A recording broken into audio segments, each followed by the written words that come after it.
अस्सलाम वालेकुम, आप देख रहे हैं एम स्पोर्ट्स 2। सबसे पहले स्पोर्ट्स हेडलाइंस। कराची के पिच स्पिनर्स के लिए साजगार हो जाएगी ऑस्ट्रेलियाई खिलाड़ी एलेक्स कैरी। नाकिस विकेट पर वसीम अकरम चेयरमैन पीसीबी और कप्तान पर बरस पड़े। कराची की पिच फट सकती है, फहीम अशरफ को खदशा। और शोएब मलिक मजीद 3 साल इंटरनेशनल क्रिकेट खेलने के लिए तैयार। अब इन खबरों की तफसील। कराची की पिच स्पिनर्स के लिए साजगार हो जाएगी एलेक्स कैरी। ऑस्ट्रेलियाई खिलाड़ी एलेक्स कैरी का कहना है कि पाकिस्तान के खिलाफ दूसरे टेस्ट मैच में आगे चलकर विकेट स्पिनर्स के लिए साजगार हो जाएगी। वर्चुअल प्रेस कॉन्फ्रेंस करते हुए एलेक्स कैरी ने कहा कि कराची टेस्ट फैसला कुन भी साबित हो सकता है। दूसरे दिन भी बैटिंग जारी रखने की हिकमत अमली बनाई थी। विकेट में तब्दीली होती नजर आ रही है। उनका कहना था कि टेस्ट के दूसरे दिन भी हमारे बैटर्स ने जबरदस्त बैटिंग की। इनिंग्स डिक्लेयर करने का ज़हन नहीं था। नेशनल स्टेडियम की विकेट जल्दी रन बनाने के एतबार से आसान नहीं। इतवार को पाकिस्तान के फास्ट बॉलर्स की कुछ गेंदें रिवर्स स्विंग भी हुई। विकेट में अब भी थोड़ी रमक नजर आ रही है। एलेक्स कैरी ने कहा, हो सकता है अगले 2 दिनों में विकेट का रवैया बेहतर हो जाए। हमारे 2 स्पिनर्स और मिचेल स्टार्क इस मैच में अहम किरदार अदा कर सकते हैं। हम मैच में पाकिस्तान की तमाम 20 विकेटें हासिल करने की कोशिश करेंगे। यही प्लान है। मैंने अपनी विकेट ज़ाय की जिसका अफसोस है। सेंचुरी करता तो ज़्यादा अच्छा लगता, लेकिन सीरीज में अब भी बहुत क्रिकेट बाकी है। नाकिस विकेट पर वसीम अकरम चेयरमैन पीसीबी और कप्तान पर बरस पड़े। लेजेंडरी क्रिकेटर वसीम अकरम ऑस्ट्रेलिया के खिलाफ टेस्ट मैचेस में नाकिस विकेटों की तैयारी पर chairman Pakistan cricket board Rameez Raja और कौमी टीम के कप्तान बाबर आजम पर बरस पड़े। एक तकरीब में मीडिया से गुफ्तगू करते हुए पाकिस्तान टीम के साबिक कप्तान वसीम अकरम ने कहा कि विकेट बनाने के लिए हिदायत देना कप्तान का काम होता है। हमारे दौर में चेयरमैन विकेट के मामले में नहीं बोलते थे। स्लो विकेट हमारे दौर में भी बनती थी, लेकिन इन पर गेम टर्न भी करती थी। उनका कहना था कि स्लो विकेट बनाने के लिए भी कोई फार्मूला होता है। विकेट से कम स्पिनर्स को तो मदद मिलनी चाहिए।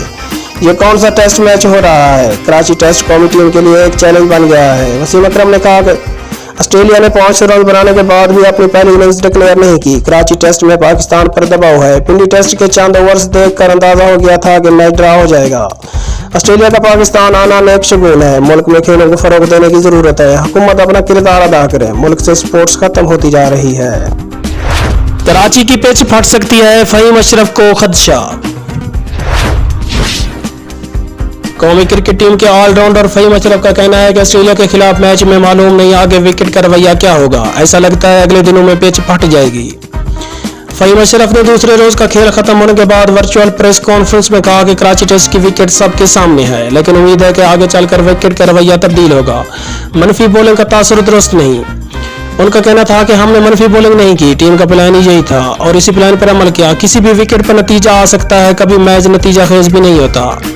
उन्होंने ये भी कहा कि हमने कोशिश की कि ऑस्ट्रेलिया को कम से कम स्कोर करने दें, लेकिन पिच का जो रवैया है वो सबके सामने है। 2 दिन से देख रहे हैं कैसी विकेट है। अब मैच में तमाशाइयों का इम्तिहान है। हमने क्राउड को बहुत एंजॉय किया, लेकिन ये नहीं मालूम कि तमाशाई भी महजूज हुए या नहीं। और शोएब मलिक 3 साल इंटरनेशनल क्रिकेट खेलने के लिए तैयार। एक वेबसाइट को इंटरव्यू देते हुए शोएब मलिक ने कहा कि ऑस्ट्रेलिया में रवां साल शेड्यूल T20 वर्ल्ड कप के हवाले से मैंने कोई ज़हन नहीं बनाया, मगर अल्लाह का शुक्र है कि आराम से मजीद 2 या 3 साल तक इंटरनेशनल क्रिकेट खेल सकता हूँ। अलबत्ता मैं इसरार नहीं करूँगा कि मुझे ज़रूर शामिल किया जाए। उन्होंने कहा कि बाबर आजम से खुलकर बात हुई। अगर वो कहेंगे कि अब आपकी ज़रूरत नहीं तो छोड़ दूंगा। कप्तान ने वर्ल्ड कप 2021 से कबल पूछा था कि आपका क्या प्लान है। जवाब में मेरा कहना था कि जिस तरह का मेरे आसपास माहौल रहा है, मजीद खेलना नहीं चाहता, मगर मेरी फिटनेस को आप जानते हैं। मैं टीम पर बोझ नहीं बनूंगा। अगर मेरे साथ डील करते हैं तो मैं हमेशा पाकिस्तान के लिए दस्तयाब हूँ। सीने पर स्टार से जाना सबसे आम चीज़ है। इसके लिए माजी में भी कुर्बानियाँ दी हैं, इस बार भी ऐसा ही करूँगा।